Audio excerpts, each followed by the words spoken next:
Hey guys, welcome So, to my new. और जैसे कि मैंने आप लोगों से पहले बोला था कि आप हम आज हमारे गेस्ट को वापस लेके आएंगे रिजल्ट के बाद। आप लोगों ने अगर ये वीडियो नहीं देखा होगा हमारा पहला, जिसमें हमने रिव्यू के बारे में बात किया था, तो आप जाके देख सकते हैं, डिस्क्रिप्शन में वो वीडियो का लिंक है। एंड आफ्टर रिव्यू भाई ने प्रॉमिस किया था कि भाई पास होके आएंगे फिर से इंटरव्यू देने के लिए। एंड इन्होंने अपना प्रॉमिस रखा है। तो चलिए हम बात करते हैं, आप लोग इन्हीं से सुनिए, इनका नाम, इनका कॉलेज, इनका कौन सा अटेम्प्ट था, कितना मार्क्स आया, सब कुछ आप इन्हीं से सुनिए। तो back to you. Hello guys, my name is Sahil and I graduated from Guza Medical University and I am from 2017 batch and I cleared my FMG exam in third attempt. इस exam में मेरे marks आए 171 marks and I passed obviously because as I promised कि मैं आऊंगा फिर से उसके बाद। अब इसके लिए थैंक यू भी मैंने ग्रुप भी ज्वाइन कर रखा है तो उसके लिए भी थैंक यू, इनका इनका जो कोऑपरेशन है उसके लिए भी थैंक यू। तो अभी जो आपका 170 मार्क्स आया, 171 मार्क्स आया, नॉट 170, एक मार्क्स भी इंपॉर्टेंट है। जी 171 जी आया। जी। फर्स्ट अटेम्प्ट और सेकंड अटेम्प्ट में कितने मार्क्स आए थे? एक्चुअली ये मेरा थर्ड अटेम्प्ट है। In first attempt I scored 125 marks and in second attempt I scored 141 marks and third attempt में 171 मार्क्स एंड आई पास। सोच के अब बताना में 150 नहीं लाना, 150 क्या है, 171 लेके आऊंगा। 150 अब नहीं। हाँ, इतना एक्सपेक्टेड नहीं था। मेरे को तो ऐसा था कि 150 आ जाए तो भी बेटर है। 171 okay, good, good enough, better than it. तो आपका प्रिपरेशन कैसा था? ये जो थर्ड अटेम्प्ट में ऐसा आपने क्या चेंजेस लाए जिसके वजह से आपका ये इतना ज्यादा मार्क्स आया? और फर्स्ट और सेकंड अटेम्प्ट में आपको क्या, आपने ऐसी गलतियां की? आप दोनों चीजों के बारे में पहले बताइए। पहले बताइए कि आपका सोर्स क्या था, कहाँ से पढ़ा, क्या रिवाइज किया, क्या जीटी दिया, everything. Okay, so my primary source was Prepladder. I was previously studying from Prepladder, and after that I shifted from to Prepladder to the BTR. मैंने फर्स्ट अटेम्प्ट में रैपिड रिवीजन था और notes वगैरह थे और PYQs वगैरह ही करे थे 5 इयर्स के। लेकिन जो पीवाईक्यूज जो मैंने करे थे वो सिर्फ वीडियो बेसिस कर गए थे।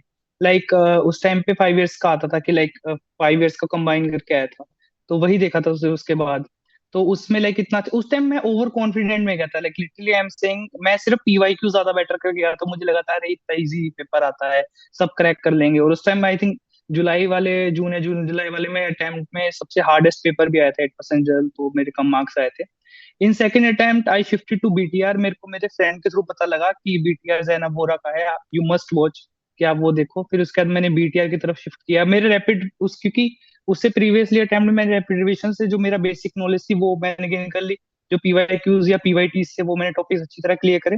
फिर मैंने जो बीटीआर से था, फिर मैंने बीटीआर से थोड़ा बहुत गेन किया। फिर उसके बाद मैंने अटेम्प्ट दिया। दिसंबर का अच्छा पेपर था, बट उसके बाद मैंने जब उनको रिव्यू करा तो मेरे को पता लगा कि मैंने काफी सिली मिस्टेक्स वगैरह करी हैं। मेरी उस टाइम मिस्टेक ये थी कि मैंने ग्रैंड टेस्ट नहीं दिए।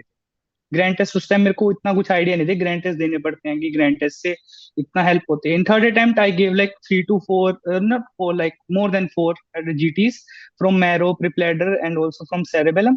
और इन बोथ ऑफ इन तीनों सोर्स के हिसाब से अच्छा स्कोर था मेरा। इन वन ऑफ द 170, 180, 190 ऐसे करके मेरा धीरे धीरे करके स्कोर बढ़ा। 170 था, फिर 190, फिर 200 ऐसे करके स्कोर बढ़ा। फिर उसके बाद सिर्फ मैंने मैंने ज्यादा सोर्स नहीं पकड़े इधर उधर से, बेसिक नॉलेज कवर थी मेरी। फिर मैंने सिर्फ बीटीआर करा, बोनस एडिशनली जो मैंने पकड़ा वो मैंने बोनस बीटीआर पकड़ा। BTR, bonus BTR and 5 years. पर इस बार मैंने पीवाईक्यूज की कोई वीडियो नहीं देखी। मैं यूट्यूब पे बिल्कुल भी नहीं गया। मैंने सिर्फ जो ना, मैं दीपक मारवा की तरफ गया क्योंकि दीपक मारवा मैं 2 बार सोल्व कर चुका था। तो अगर मैं दोबारा फिर से उस चीज को सोल्व करता तो मुझे लगता है ये तो मुझे आता है ऑलरेडी, मैंने पीवाईक्यूज कर रखे हैं। तो मैं शिफ्ट कर गया प्रीप्लेडर के पीवाईक्यूज की तरफ। तो उसमें जो मॉड्यूल्स थे, जो पीवाईक्यूज के मॉड्यूल्स होते हैं, तो उसमें जो टाइमर धीरे धीरे करके चलता है, तो वो मेरे को ऐसा फील दे रहा था कि हाँ मैं पीवाईक्यूज वगैरह कर रहा हूँ और फटाफट जो एग्जाम का जो प्रेशर होता है ना, वो मेरे को हर रोज मिल रहा था धीरे धीरे धीरे करके। और मैंने जैसे जो मेरा दिसंबर वाला अटेम्प्ट था उससे मैंने ऐसे करा था। अभी मैंने सर्जरी का करा, फिर उसके बाद मैंने सर्जरी के पीवाईक्यूज करे, फिर मैंने उसको छोड़ा, फिर मैं अगला चला गया, फिर मैंने जैसे ऑब्जन गाइन उठाई उसके पीवाईक्यूज कर, फिर मैं आगे बढ़ गया। पर इस वाले अटेम्प्ट में मैंने ऐसा नहीं किया। मैंने ऐसे करा कि हाँ ठीक है, बीटीआर करा, बोनस बीटीआर करा, उन नोट्स को रिवाइज करा। फिर उसके साथ साथ मैंने सब्जेक्ट वाइज पीवाईक्यूज नहीं करे। मैंने बहुत एक डिफरेंट अप्रोच लिया अब की बार। अब कुछ लोग एग्री करेंगे कि नहीं करेंगे मेरे साथ इस बारे में, मेरे को पता नहीं। 2019 से 2023 तक जो भी अपने जो क्वेश्चन पेपर्स थे, सेम अपना के एफएमजीज के और नीट पीजी के और आईएनएससीटी के 150 150 150 क्वेश्चन लेके चला मैं। लाइक आज मेरा टारगेट है 150 क्वेश्चन करने का, वो मेरे को कैसे भी कंप्लीट करना है।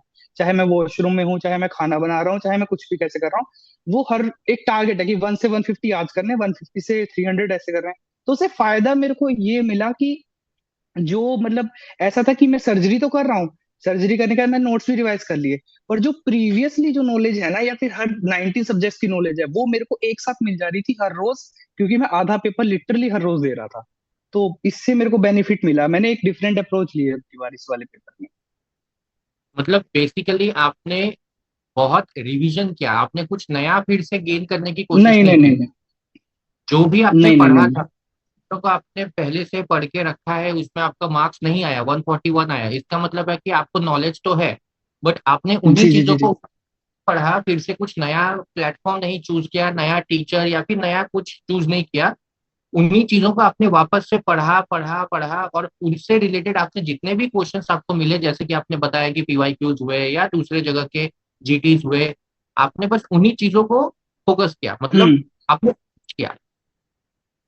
तो हम हाँ ये और समझ, आप हर एक चीज को आपने 2 बार 3 बार फिर से पढ़ा, हर एक चीज को हाँ आपने किया, कुछ भी नया नहीं सीखा। हाँ, क्योंकि राइट। आपकी प्रीवियस नॉलेज मैटर करती है। आप देखो, आपने मान लो, मैं उन लोगों के लिए बात, कुछ होते हैं कि ठीक है आपका फर्स्ट अटेम्प्ट मिल गया, वेल एंड गुड, और मतलब कॉन्ग्रेचुलेशन उन लोगों जिनका फर्स्ट अटेम्प्ट में है। जिनका सेकंड या थर्ड या जो भी अटेम्प्ट है, उनके लिए मेरा है, देखो आपने जो सोर्स पकड़ा है अच्छी, वेल एंड गुड, आपने सोर्स पकड़ा है, ठीक है, आपके बेसिक्स क्लियर है। आप सोर्स सिर्फ उस चीज का चेंज करो या उस सब्जेक्ट का चेंज करो जिसको आपको लग रहा है कि मैं इस टीचर से पढ़ रहा हूँ और मेरे को समझ नहीं आ रहा है इसके अंदर, ठीक है, मतलब उसका सोर्स समझने में आता है कि हाँ आप उसका चेंज कर लो। पर आप ऐसा मत करो कि आज मैं प्रिपरेटर से पढ़ रहा हूँ, सडनली मैं शिफ्ट कर गया कि मैरो की तरफ, आज मैरो को सडनली शिफ्ट कर रहा हूँ सेरेबेलम की तरफ शिफ्ट कर गया। अब वो जो ड्रास्टिक चेंज है ना, आप एकदम से शिफ्ट कर जा रहे हो इधर से इधर, इधर से इधर, तो वो थोड़ा मतलब बेटर वो नहीं होगा, मतलब लाइक अच्छा नहीं रहेगा आपके लिए, क्योंकि आप नए नोट्स नई तरीके से उसकी तरफ से पढ़ोगे।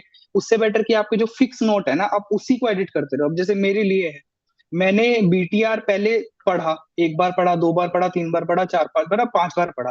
अब उसमें मेरे को जो जो लगा कि हाँ इसमें ये कमी है, इसको ठीक करो, ठीक है, इसमें जो अभी जैसे वो स्पर्म वो वाला था, क्या कहते हैं उसको, जो मोर्फोलॉजी ऑफ स्पर्म्स का था, अभी वो अपडेट हुआ, उससे पुराना था, 40% से 42% हुआ उसमें, ठीक है, आप उसको एडिट कर दो, ठीक है, हाँ भाई यहाँ पे ये एडिट था, ये अमेंडमेंट पॉइंट्स है। आप उसी नोट्स को बार बार, तो एक पिक्चर मेमोरी बन जाएगी आपकी, जब आप क्वेश्चन देखोगे ना तो आपको समझ में आ जाएगा कि हाँ ठीक है भाई, ये क्वेश्चन पढ़ा हुआ था, ये इसके साथ इंटरलिंक है, और आप उसको स्नैप कर पाओगे तुरंत ही, हाँ ठीक है भाई ये क्वेश्चन मेरे को आता है, फटा। तो सोर्स के साथ स्टिक रखो।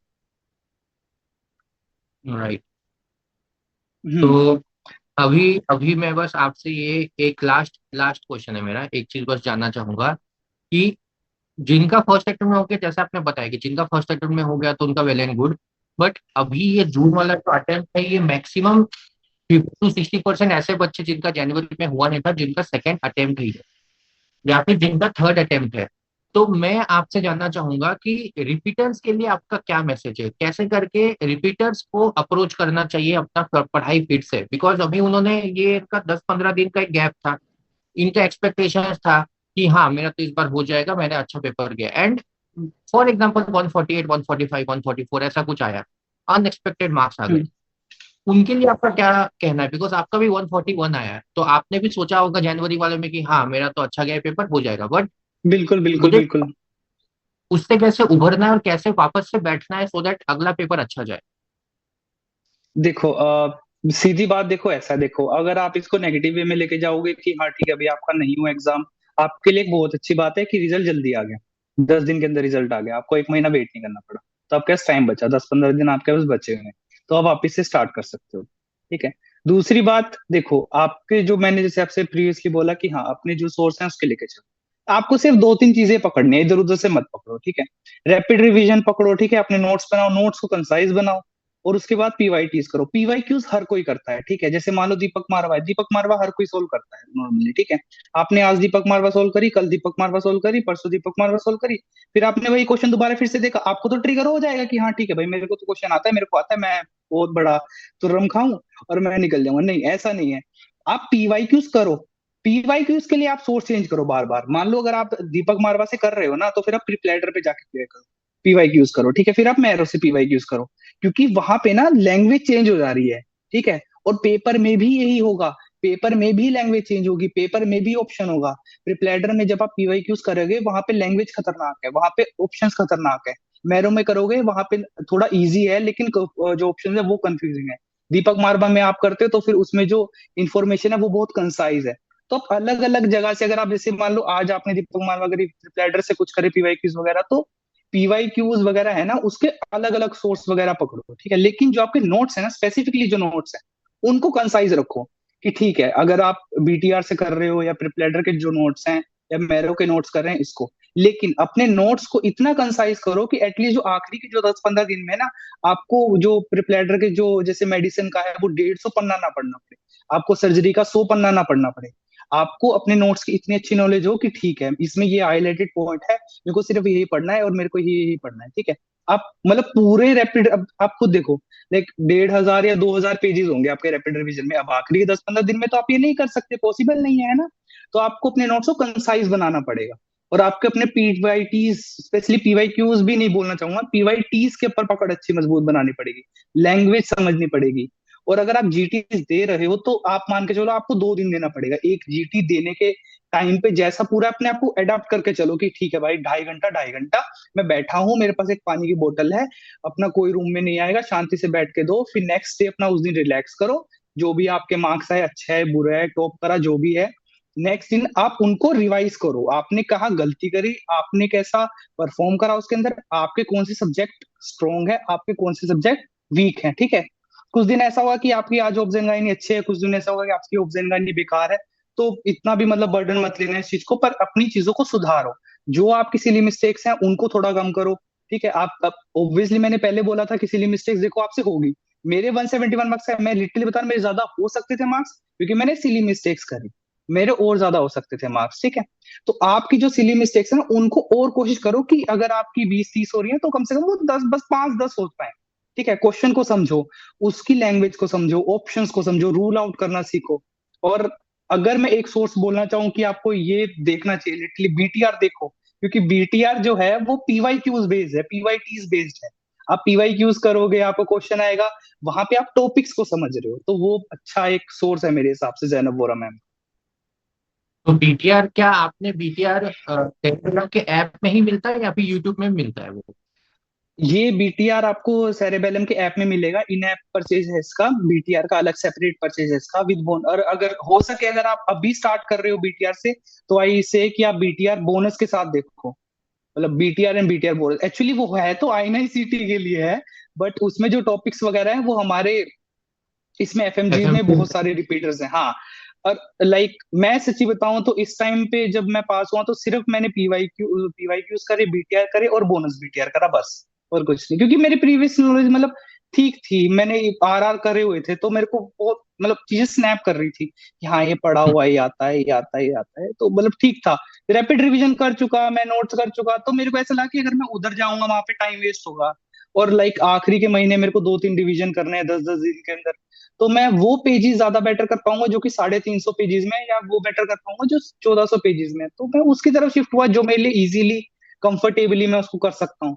और आखिरी के टाइम में मैं जो मेगा बीटीआर था वो देख के चला गया, और लिटरली बताऊं, जो मेगा बीटीआर देखे गया वहां से कम 15-20 क्वेश्चन बन गए मेरे, जो मैंने जस्ट एक रात पहले बोला था। कुछ लोग बोल रहे थे कि लाइक रिलैक्स करो एक दिन पहले, मैं नहीं करा रिलैक्स, मेरा अलग ही चल रहा था, मैं अलग ही पढ़ रहा हूँ, मैं रात के 10-11 बजे तक सो रहा हूँ, पढ़ रहा हूँ। मेरे को लगा नींद आएगी, नींद नहीं आई भाई, 1 बजे तक नींद नहीं आई मेरे को। फिर मैं पता नहीं क्या सो गया, उठा आराम से, पेपर दिया। और जो बीच का एग्जाम है उसमें थोड़ा चिल करना, थोड़ा रिलैक्स करना, आके सो जाना आधा घंटा कोशिश करो तो, अपना हेड डाउन करके फिर अगला नेक्स्ट अपना एग्जाम देना। अपने आपको मतलब थोड़ा मोटिवेटेड रखो, आपको कुछ दिन होगा अप डाउन होगा कि आज पढ़ने का मूड नहीं कर रहा, आज कुछ नहीं कर रहा, तो रिलैक्स करो, जिसमें आपको प्लेजर मिलता है, जिसमें आपको इंटरेस्ट आता है वो एक्टिविटीज वगैरह करो।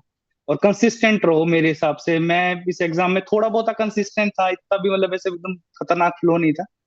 पर कंसिस्टेंसी रखो अपने अंदर कि टारगेट्स जो है डेली के, छोटे छोटे टारगेट बनाओ, और आगे जाके मतलब लाइक आप भी इजीली एग्जाम क्रैक कर सकते हो।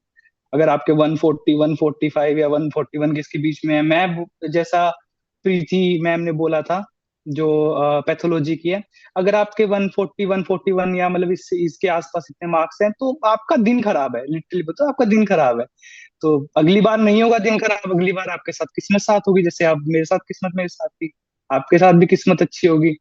तो आप अपने जो स्ट्रॉन्ग सब्जेक्ट्स हैं उनको स्ट्रॉन्ग बनाओ, जो वीक सब्जेक्ट्स हैं उनको भी स्ट्रॉन्ग बनाओ, और आप कर सकते हो पास ऑब्वियसली, क्योंकि आप इतना मतलब डेडिकेशन दे रहे हो, इतना स्ट्रगल दे रहे हो अपने कोर्स में। अपने जो मतलब 19 सब्जेक्ट पढ़ना भी एक बहुत बड़ी बात होती है। हम्म। जी जी। So hmm. this was Dr. Sahil, and congratulations Sahil for thank you. passing this exam. And अभी आपका इंटर्नशिप कहाँ पर है? आप कौन से स्टेट से इंटर्नशिप कर लेंगे? मैं हरियाणा मेडिकल काउंसिल से है अभी, मतलब अभी हरियाणा मेडिकल काउंसिल में अभी जाऊंगा, वहां पे इंटर्नशिप का प्रोसीजर वगैरह है कि क्या है, कुछ अभी तो लाइक आइडिया नहीं है क्या है। कुछ डॉक्यूमेंटेशन वगैरह है, लाइक डिग्री वगैरह लेके अभी आनी है, टेस्टेशन वगैरह करवानी है, और भी आगे प्रोसीजर है धीरे धीरे करके। अभी अ, तो उसके लिए कम से कम स्टेट मेडिकल काउंसिल आपका 1 1.5 महीना, अभी तो आपको दिल्ली जाना है। दिल्ली जाके आप सब हम्म। सामान, जी सामान जी। नहीं, डॉक्यूमेंट्स नॉट सामान, हाँ, लेके आना है। डॉक्यूमेंट्स लेके अपना सर्टिफिकेट लेके आना, जी जी जी। तो okay, hmm. Thank you so much for okay. Joining. And अभी आप एंजॉय कीजिए, घूमिए फिरिए, मजे बिल्कुल कीजिए। बिल्कुल बिल्कुल बिल्कुल। अभी ओके। हो चुका है, मैं निकल रहा हूँ अपने ड्यूटी के लिए। तो और मैं मैं मिलता निकल हूँ रहा हूँ पार्टी करने। तब। Okay. So that's it for today guys, and thank you for watching this video. और मैं आपसे मिलता हूँ किसी दूसरे वीडियो पे, तब तक के लिए take care. Bye bye guys.